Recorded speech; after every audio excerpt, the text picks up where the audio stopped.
Rebonjour à tous, j'espère que tout le monde va bien. Aujourd'hui on se retrouve donc, oui je tourne plusieurs vidéos à la suite, j'en ai rien à faire, je suis en vacances. Pour le moment. Bref, non, aujourd'hui on se retrouve pour faire un top 5. Alors j'avais déjà fait un top 5 des scènes, des meilleures scènes de Marvel.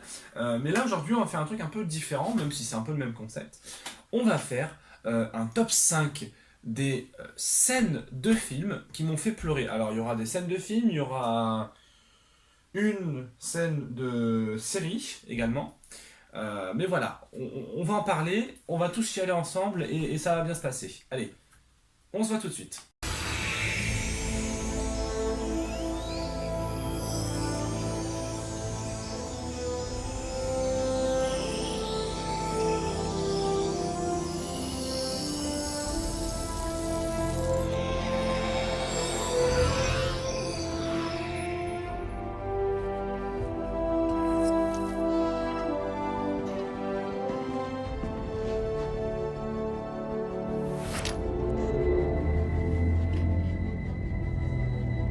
Goodbye, my son. Our hopes and dreams travel with you.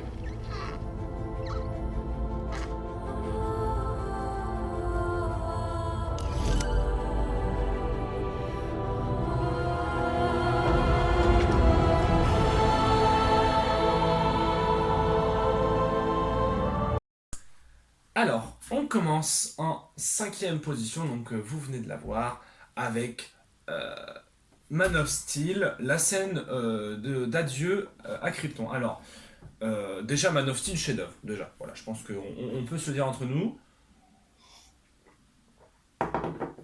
Zack Snyder est un génie absolu qui a compris le matériel super-héroïque, le matériel du comics pour l'adapter à son esthétique et à sa façon de tourner des films, et en même temps l'a moderniser pour les années 2000, et ça j'ai trouvé ça assez brillant, notamment Batman vs Superman, en tout cas son introduction, qui fait quand même vachement métaphore du 11 septembre. Euh, ou encore la Justice League, enfin la Snyder Cut, même si elle n'arrive pas à la cheville, mais à la cheville d'un Avengers, reste quand même un immense film de super-héros. Et puis c'est l'un des seuls réalisateurs qui a réussi à faire jouer Ezra Miller à peu près bien, ce qui est quand même miraculeux. Enfin bref. Donc cette scène, c'est très court. C'est une scène vraiment très courte. La planète Krypton est donc va être détruite, hein, comme dans les comics, parce que Krypton est une société plus ou moins capitaliste, plus ou moins colonialiste même, si j'ose dire, qui veut toujours chercher des ressources et des ressources, quitte à épuiser celles de sa propre planète, et du coup, bah, le noyau de Krypton est devenu instable et la planète va péter. Voilà. Et du coup, Jor-El, donc interprété par Russell Crowe, et sa femme, Lara, je crois qu'elle s'appelle, ont réussi à avoir un enfant de façon naturelle. Alors là, vous pouvez vous dire, bah oui, ils ont fait des bisous et puis ils ont eu un gosse. Oui, sauf que dans la mythologie de Man of Steel, les naissances sont contrôlées. Ce qui fait que chaque individu a un poste qui lui est réservé avant même sa naissance. Soldat, guerrier, scientifique, etc. etc. Ça a été vu dans plein de films. Et du coup, ça rend d'autant plus beau la naissance de Superman, c'est parce que c'est quelqu'un qui est né de l'amour de ses parents. Tu vois ce que je veux dire? Et du coup, comme la planète est condamnée et que bah, eux, ils ont pas forcément envie que leur gosse meure, tu vois, il est en mode oh non, moyen chaud là, je le sens pas, frérot. C'est pas grave. Ils arrivent, ils construisent donc une fusée et tout, et là, Russell Crowe, Jor-El, met son fils dans la fusée et dit tout simplement adieu mon fils, tu emportes avec toi nos rêves et nos espoirs. Et c'est ça dans le cinéma, c'est ça qui fait pleurer, qui me fait pleurer en tout cas, c'est la simplicité dans les émotions. La simplicité de juste l'amour d'un père pour son fils. C'est simple. C'est pas une scène qu'on peut analyser pendant 1200 ans. Moi, elle m'a fait pleurer. Vous, elle vous fera pas pleurer parce que vous n'avez pas d'âme, vous êtes des robots. Je rigole. Mais en tout cas, c'est ça, la simplicité dans les émotions. Voilà. Il y a une caméra qui filme un beau plan, t'as Russell Crowe qui il délivre un dialogue qui est bien écrit, il y a la musique de Hans Zimmer en fond, Voilà, c'est simple, mais ça fait chialer. C'est très simple. J'aurais pu vous parler de plein d'autres scènes de Man of Steel qui étaient très très bien, mais en tout cas de scènes qui font pleurer. Vraiment, celle-ci, pour commencer le film, ça fait mal. Hein. Franchement, ça fait mal. Rien. Je dois juste reprendre mon souffle. Mais je suis là, avec toi. Je suis avec toi.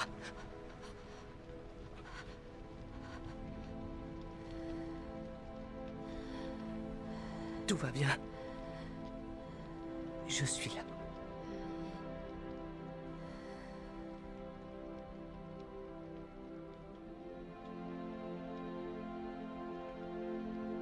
Mais...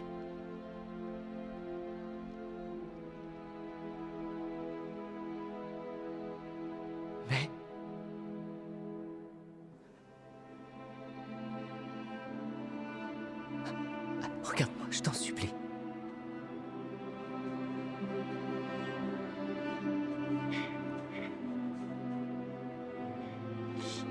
Mais... Qu'est-ce que tu fais? Je t'en prie, il faut que tu te réveilles. Parle-moi, s'il te plaît.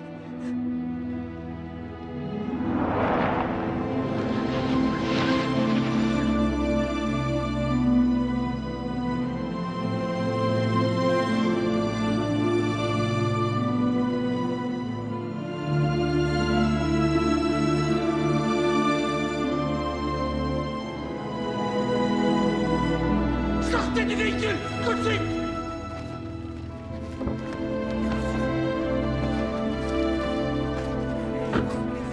C'est bon son! Peter! Sauve-toi! Ça va aller.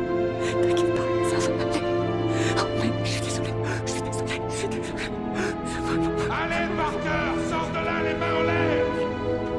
Maintenant, tu sors, on ouvre le feu! Va-t'en! Allez, en avant! Tant qu'on est dans le super-héros, restons dans le super-héros. On va parler de No Way Home.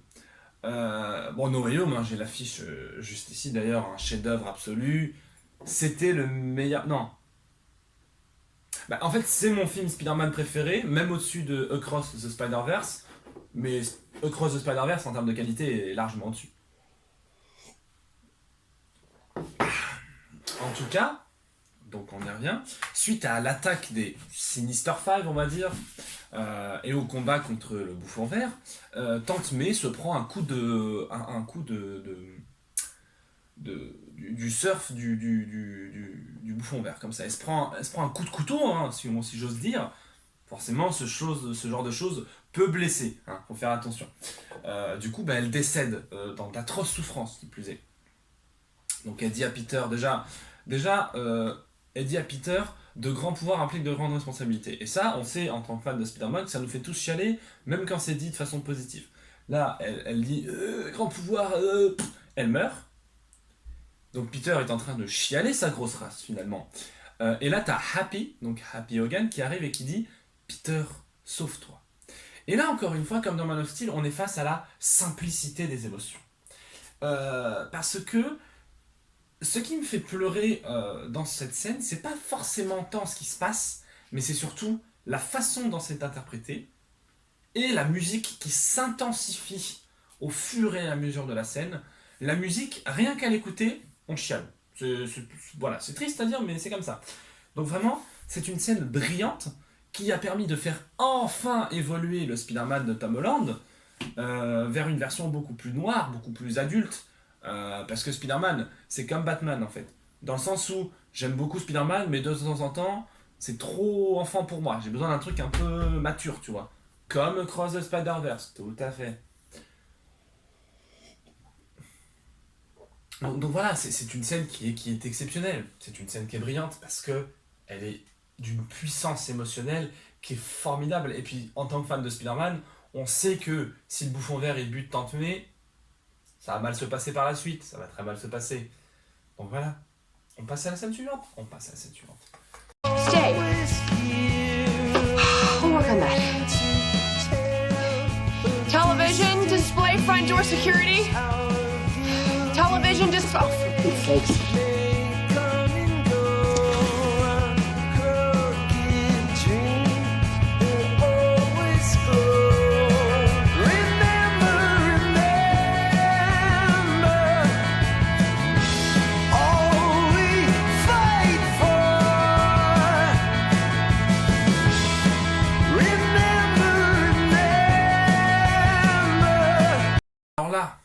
très simple. C'est très simple, ça va être très court. J'ai hésité à vous parler de la série, parce que là on va parler d'une série.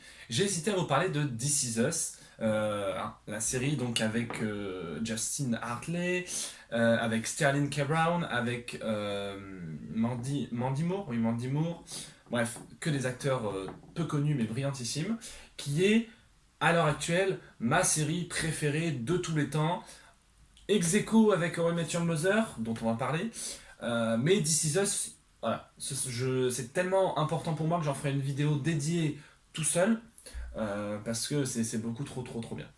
Donc parlons de How I Met Your Mother, donc littéralement, comment j'ai rencontré ta daronne.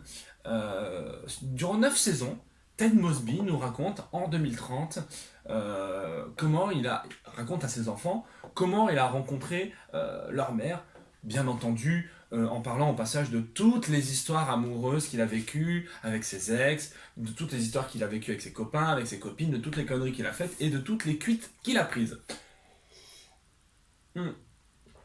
Alors j'aurais pu vous parler de plein de scènes qui sont émotionnelles, plein de scènes qui sont tristes, plein de scènes qui sont drôles, mais j'ai décidé de vous parler de la toute scène de fin. C'est une scène sans dialogue. C'est une scène sans dialogue où on a juste de la musique. Et on a tout simplement donc Ted Mosby, le personnage principal, qui, suite à la mort de sa femme, des années après quand même, ses enfants lui disent « Mais en fait, frérot, tu nous racontes ça, mais enfin, notre daronne, elle représente 2% de ton histoire. En fait, t'es fou amoureux de Robin, de notre tata Robin. » Et du coup, il dit « Bah non, mais pas du tout. Mais ça... Oh !» Et en fin de compte, le gars, il y retourne. Et à la fin, l'image de fin, c'est littéralement Ted Mosby, qui est en bas de la fenêtre de Robin Scherbatsky, son amour de toujours, son amour de toutes ces 9 saisons, la femme dont il est tombé amoureux dès le premier épisode, et ça tout simplement, moi qui suis un grand romantique, hein, on le rappelle, bah, le coup de un mec qui a attendu 10 ans pour finir avec la femme qu'il aime, bon, moi ça me touche, genre après, genre j'ai pas vécu ce genre de choses, t'as vu, mais... Bref, en tout cas, tout ça pour vous dire que c'est vraiment... De toute façon, vous l'avez vu, c'est une scène qui est vraiment... qui est incroyable. C'est une scène qui est incroyable. Parce que elle est... Il n'y a pas de dialogue. Et c'est ça qu'on nous apprend au théâtre et au cinéma, c'est qu'en fait, quand il n'y a pas besoin de parler, ben on ne parlait pas. Voilà. C'est tout pour moi. Je fais le reste. Ça limitera les effets du maléfice à votre main pour le moment. Il se répandra. Combien de temps? Peut-être un an, Albus. Ne m'ignorez pas, Severus. Nous savons tous deux que Lord Voldemort a ordonné au fils Malfoy de me tuer. Mais s'il échouait, on peut imaginer que le Seigneur des Ténèbres se tournerait vers vous. C'est vous qui devrez me tuer, Severus. C'est le seul moyen, la condition pour que le Seigneur des Ténèbres vous fasse pleinement confiance.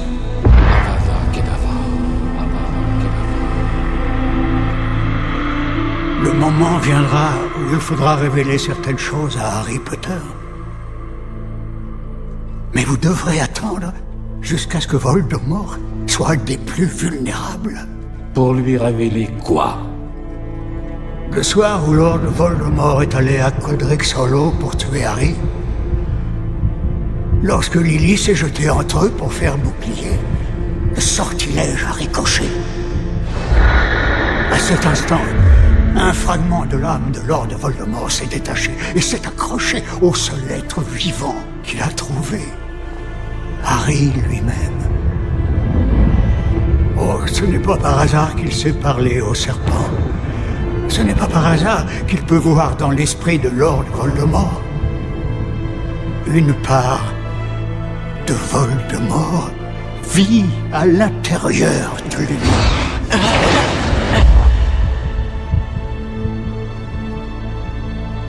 Donc, quand l'heure sera venue,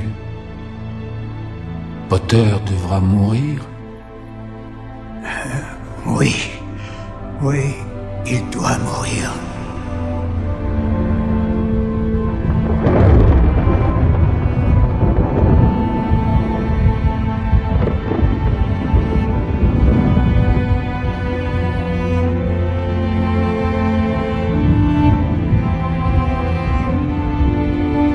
Vous l'avez gardé en vie pour qu'il puisse mourir au moment propice.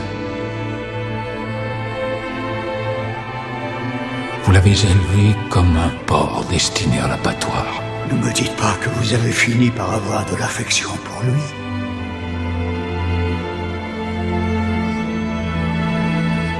Expecto patronum.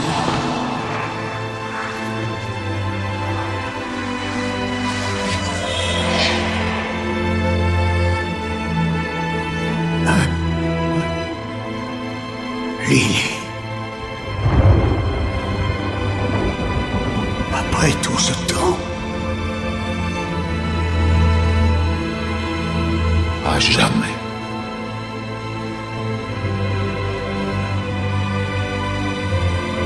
Donc, quand l'heure sera venue, Potter devra mourir. oui, il doit mourir. Et Voldemort devra le tuer de sa main. C'est essentiel.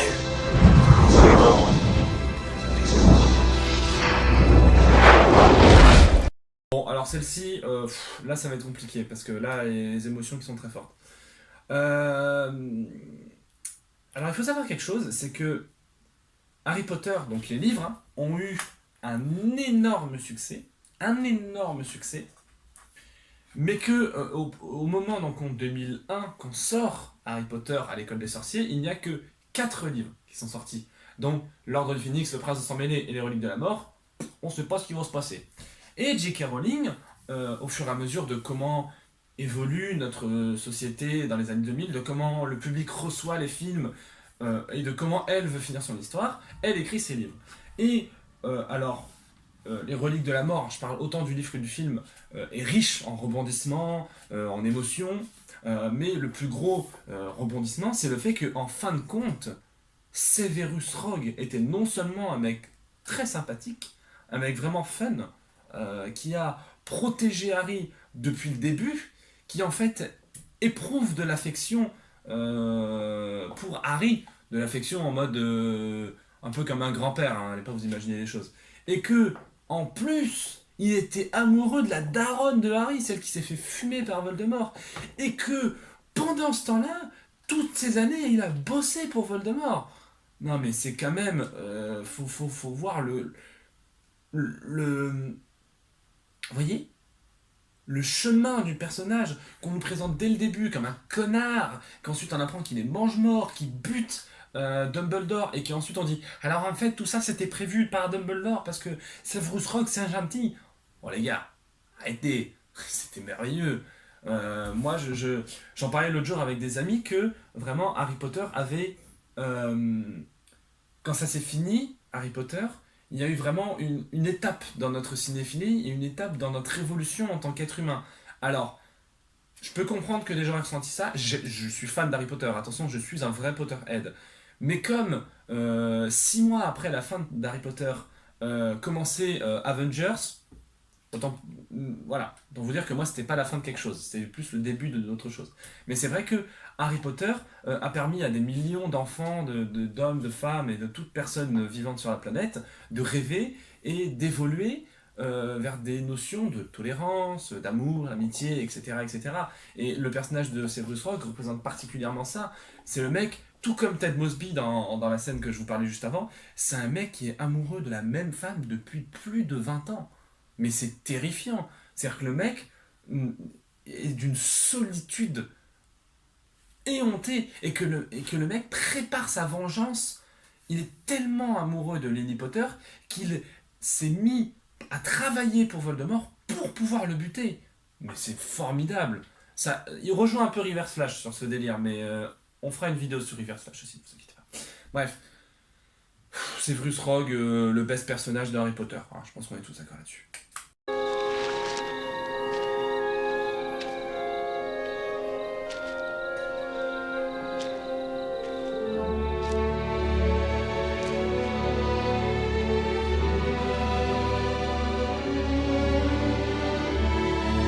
Come. Stay.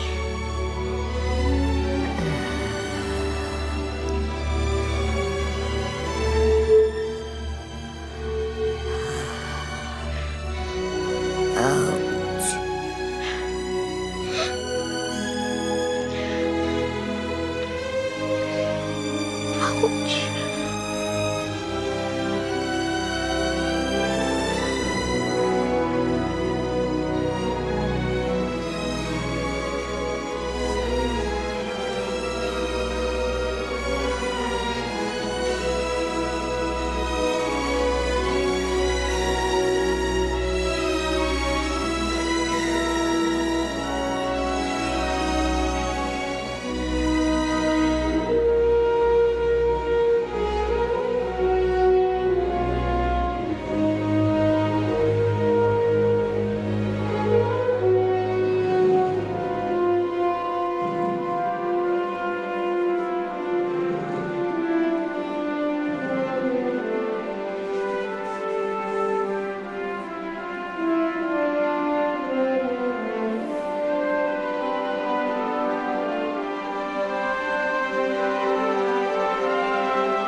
I'll be right here.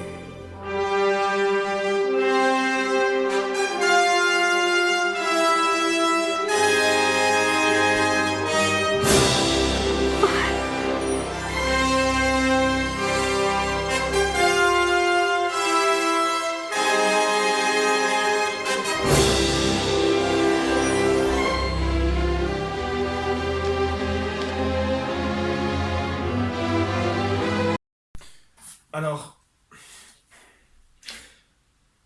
la dernière scène, j'ai vachement hésité, pour être honnête avec vous. J'ai vachement hésité à mettre une scène d'un Disney, sauf que c'est trop classique.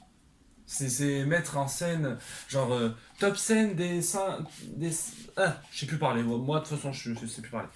Mais genre faire une vidéo qui s'intitule top 5 des scènes qui font pleurer et mettre le Roi Lion en top 1, c'est trop cliché. J'aurais pu mettre n'importe quel Disney où il y a une scène émotionnelle. Mais j'ai décidé de vous mettre E.T. l'extraterrestre. Parce que, bah déjà Spielberg, je pense que c'est un envoyé de l'au-delà. Je pense que c'est un envoyé. Genre en fait, Spielberg il est né dans les années 60, si je me dis pas de bêtises. Et il a commencé à faire des films vers la fin des années 70. Et en fait, à la fin des années 70, le cinéma américain, il y avait un peu de mal à se renouveler, comme on peut le voir dans Babylone notamment. Parce que le passage du muet au parlant avait tué beaucoup d'acteurs et d'actrices, et que le cinéma avait du mal à se renouveler, que ce soit en Amérique, en France, en Angleterre, en Allemagne, et tout ce que tu veux. Et du coup, est venu certains réalisateurs, notamment Martin Scorsese, Francis Ford Coppola, George Lucas. Et George Lucas et Steven Spielberg, je les mets dans la même case, dans le sens où ils ont créé le cinéma divertissant, grand public, tout en étant des films d'auteur. Parce que faut savoir que Steven Spielberg, alors j'ai pas vraiment l'ordre de ses films, mais il fait quand même Les Dents de la Mer, Indiana Jones, E.T. l'extraterrestre, tout ça en l'espace de moins de 10 ans. Je pense qu'on peut dire que c'est 3 bangers absolus, je pense qu'on peut le dire. Et cette scène finale de E.T., parce qu'il y a plein d'histoires sur E.T. Hein.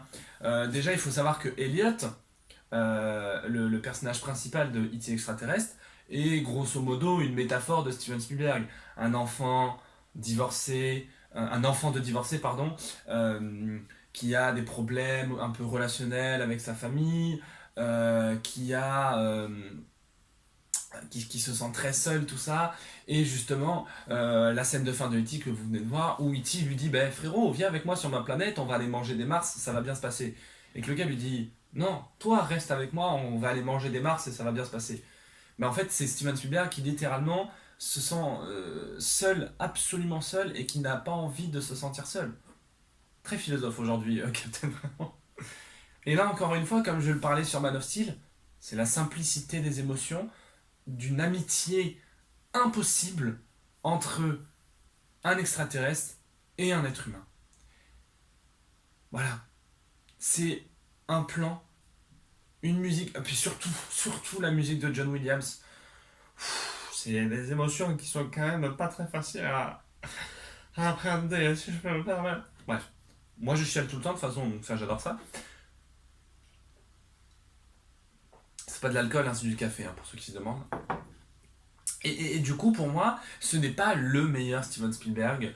C'est un film qui a, cela dit, admirablement vieilli, qui vieillit encore très bien aujourd'hui. De toute façon, Steven Spielberg, c'est comme James Cameron. Hein. Tu regardes ses films, les effets spéciaux, ça prend pas une ride. Hein. Jurassic Park, encore en 2023, c'est très très très regardable. Hein. C'est même mieux qu'Astérix. C'est même mieux que Dune aussi, mais bon, ça c'est un autre sujet.